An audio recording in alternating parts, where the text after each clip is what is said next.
Blind Item News. Aktres inaming na-attract na sa ibang babae ang kanyang nobyo. Kanyang inamin sa isang interview, ito nga ang sinabi niya.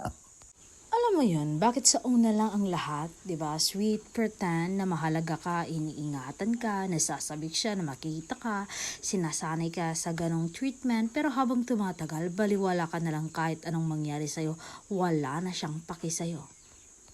At isip pa, totoo pala yung kaya pala they always say na walang lalaking hindi na-attract sa ibang babae kahit may GF na sila.